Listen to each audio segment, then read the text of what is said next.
Q2 2026 is crypto's most hacked quarter on record, DefiLlama says. DefiLlama said on June 12, 2026 that the second quarter has already become the most hacked quarter on record, with roughly 70 separate incidents logged so far, about double the previous quarterly high for raw incident count. The tracker shared the figure on its official account, and its public hacks database lets anyone reconstruct the running tally exploit by exploit.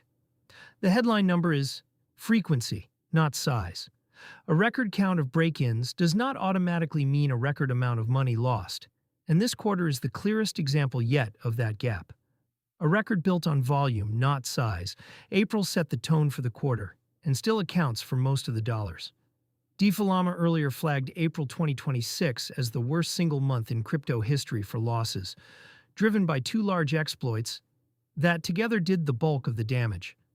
The months since have added far more individual incidents without adding a comparably large pile of stolen funds.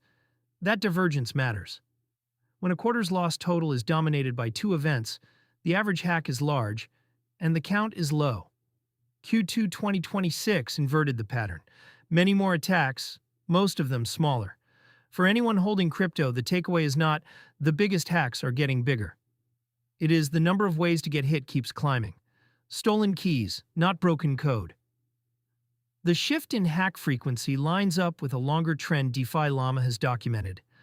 Crypto exploits have totaled roughly $17 billion over the past decade, and the nature of those attacks has changed. Early losses came from smart contract bugs, reentrancy, faulty math, mispriced collateral.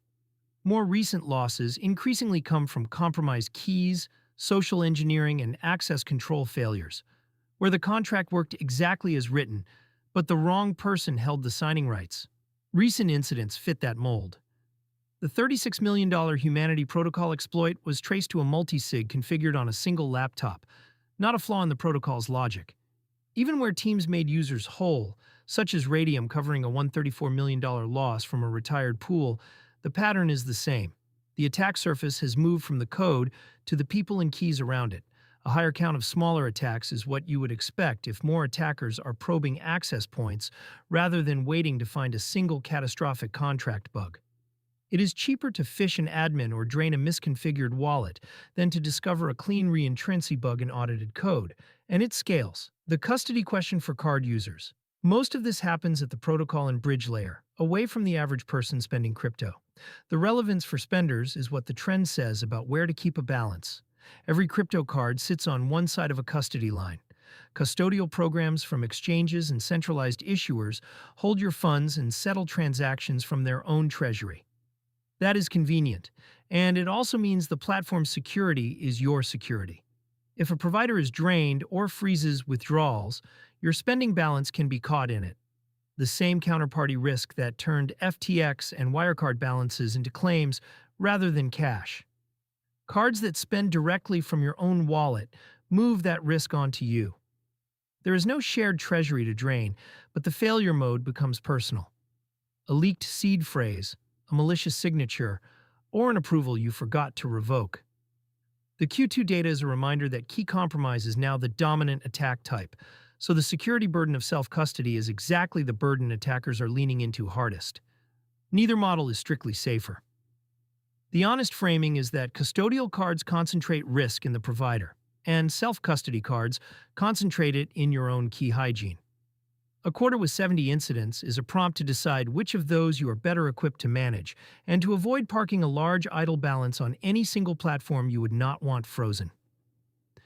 Context at the time of writing: the hack count lands during a jittery market.